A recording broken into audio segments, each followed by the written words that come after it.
Bonjour tout le monde, donc j'espère que vous allez bien. On part ça maintenant pour le webinaire offert par l'équipe de J'aime ton chien. Donc aujourd'hui, ce qu'on va aborder comme sujet, ça va être les similitudes des interventions bienveillantes chez le chien et les enfants. Donc, ça peut paraître vraiment un sujet assez particulier, je l'accorde, de comparer nos enfants avec nos chiens, sauf que quand on fait vraiment beaucoup de formations et commence à s'intéresser à comment le cerveau fonctionne, bien, ça devient vraiment très intéressant de pouvoir justement comparer un petit peu qu'est-ce qui arrive au niveau des interventions, autant pour le monde canin que pour les enfants. Donc, on part ça maintenant. Donc, je vais commencer par me présenter vraiment très brièvement. Je ne sais pas s'il y en a quelques-uns d'entre vous qui me connaissent déjà. Donc, ici, je trouvais que c'était pertinent de mettre des photos. C'est une image vaut 1000 mots. Donc, on voit mes trois beaux enfants. Donc, ici, Médéric, Benjamin, Mia. On voit que les trois aussi sont très passionnés par les chiens. Ça paraît peut-être pas pour les plus jeunes, mais je vous le confirme. Ici, le chien de la famille, Bjorn et moi-même. Donc, en fait, je suis une maman, un entrepreneur. Je suis la propriétaire aussi de l'équipe de J'aime ton chien. Je suis intervenante en comportement canin. Je suis une propriétaire de chien, donc je comprends tout à fait le quotidien des propriétaires de chiens, étant moi-même une propriétaire de chien. Et je voulais simplement vous assurer, je ne suis pas parfaite du tout, je suis une humaine. Donc, dans tout ce que je vais vous emmener comme information, vous pouvez garder ce qui vous convient, ce qui concorde avec vos valeurs et ce qui concorde moins, vous pouvez tout simplement ne pas l'utiliser. Il n'y a aucun problème avec ça. Donc, la perfection n'existe pas autant pour nos chiens que nous-mêmes, que pour nos enfants. Donc, faites-vous-en pas si des fois c'est difficile. Dans le fond, le but du webinaire, c'est de vous aider à mieux comprendre le fonctionnement du cerveau du chien et de l'enfant et de mieux intervenir à ce moment-là avec bienveillance. Donc, on part ça maintenant. Donc, dans ce webinaire, ce que vous allez apprendre, dans le fond, c'est comprendre le fonctionnement du cerveau du chien et de l'enfant. Vous allez aussi comprendre le rôle que le stress peut avoir comme impact, donc le rôle à jouer du stress dans le processus d'éducation et des petits trucs là, pour intervenir avec bienveillance, autant pour vos chiens que pour vos enfants. Donc, pourquoi j'ai développé cet intérêt-là? Bien, étant donné que je suis une maman et une propriétaire de chiens et que je suis de nature curieuse et bien intentionnée, bien, c'est sûr que mon but, c'est de toujours intervenir de la meilleure façon qui soit dans le but que mes enfants se développent bien, mais aussi que mon chien se développe bien. OK? Je suis motivée à vouloir bien intervenir avec bienveillance. Ça fait vraiment partie de mes valeurs. Je désire aussi offrir une éducation qui est optimale et je suis ouverte à comprendre le fonctionnement du cerveau. OK? C'est très, très, très important de s'ouvrir à comment notre cerveau fonctionne pour prendre connaissance de OK, maintenant je comprends comment ça fonctionne, donc je vais venir adapter mon intervention par rapport à ma compréhension de ce qui se passe réellement finalement. OK?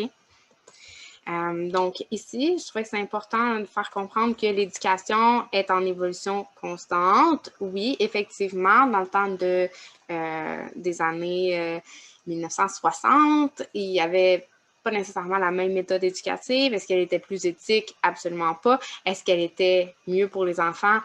Absolument pas. Mais on va aller vraiment décortiquer qu'est-ce qui se passe là, au niveau des enfants et des chiens et de comment on peut venir intervenir adéquatement. Donc, l'éducation, ça évolue tout le temps. La science, c'est en évolution à vitesse grand V. Les méthodes sont de plus en plus éthiques et c'est pas pour rien. C'est parce qu'on acquiert une compréhension grandissante au niveau du fonctionnement du cerveau. Et si on est capable de comprendre comment notre cerveau fonctionne, mais par la suite, c'est beaucoup plus facile de venir intervenir adéquatement.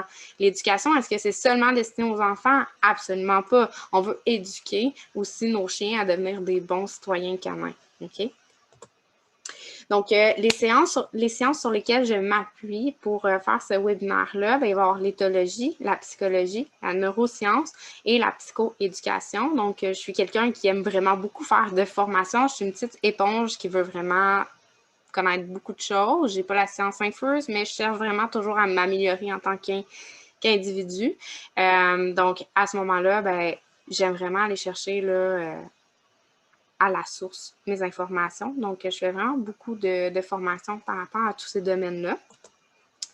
Donc, voyons un peu plus près ces termes.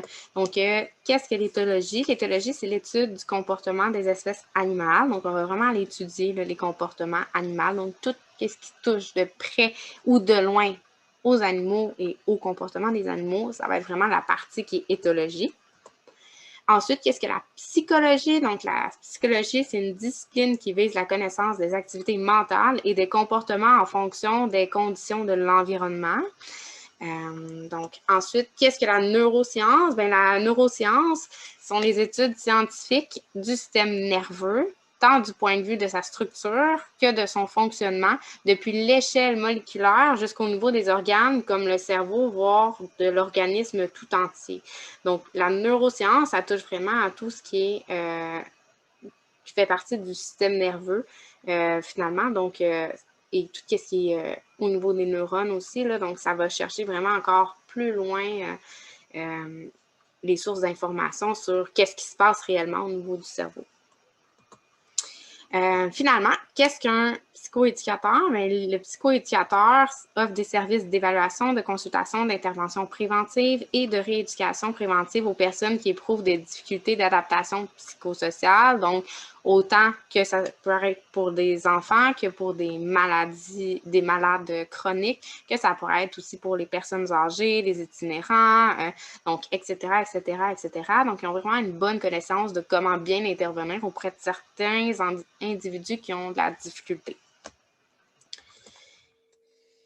Donc, je vous ai fait une petite liste de personnes que je vous conseille de suivre, de consulter. Si jamais vous voulez avoir d'autres pistes de solutions, d'autres trucs qui pourraient vraiment vous aider au niveau de vos interventions avec vos enfants, j'imagine que si vous écoutez cette vidéo-ci, c'est que vous devez avoir des enfants à la maison. Si vous n'en avez pas, c'est pas grave, peut-être vos petits-enfants ou si vous désirez avoir des enfants éventuellement. Donc, c'est vraiment toujours pertinent un petit peu de savoir comment bien intervenir. Donc, je vous suggère quelques personnes que je suis vraiment beaucoup. La première, c'est Caroline Coiré. C'est une intervenante psychosociale qui est vraiment spécialisée au niveau des enfants aussi, soit en bas âge, mais des enfants aussi qui vont à l'école. Donc, elle est vraiment très bonne là-dedans. Elle a même écrit un livre sur les enfants stressés, donc l'impact du stress chez nos enfants. Qu'est-ce que ça a à voir? Qu'est-ce que ça fait qu'est-ce que ça a comme conséquence, finalement. Ensuite, Mélanie Bilodeau, c'est une psychoéducatrice aussi, mais elle est spécialisée vraiment plus au niveau des tout-petits. Donc, elle a aussi écrit un livre là, qui s'appelle « Soyez l'expert de votre bébé ». Donc, qui est vraiment très intéressant parce que ça aborde vraiment au niveau du développement de l'enfant en bas âge, qu'est-ce qui se passe et dans le fond, mieux comprendre encore une fois notre bébé pour mieux intervenir dans nos interventions. Dans le fond, ensuite, il y a le IDEF, qui est l'Institut de développement des enfants et de la famille. En fait, là-dessus, il y a un site Internet. Vous pouvez faire la recherche IDEF sur Google. Ça va vous sortir toutes les informations. Dans le fond, il y a sur le site Internet de l'Institut de développement des enfants et de la famille, vous allez voir qu'il y a vraiment beaucoup de ressources qui sont offertes, soit gratuitement ou payantes pour les parents, les grands-parents, les enfants, les adolescents, mais aussi pour les intervenants. Par exemple, les éducatrices en garderie. Sinon, il y en a aussi pour les professionnels de la santé. Donc, c'est vraiment très, très pertinent. Si vous voulez mettre à jour votre savoir, bien, il y a vraiment beaucoup de formations là-dessus qui valent la peine d'être écoutées. Et le dernier que je vous recommande très chaudement, très fortement, c'est le docteur Joël Monzé. Vous allez voir si vous allez voir le site de l'IDEF, vous allez voir Joël Monzé, c'est un docteur en neurosciences. Et lui, en fait, il fait vraiment beaucoup des conférences et des formations qui sont incluses gratuitement sur la plateforme. Donc, mais sinon, il y en a aussi là, des payantes. Il écrit vraiment beaucoup d'articles sur les conséquences de la technologie sur nos enfants, mais pas juste là-dessus, sur vraiment plein de choses.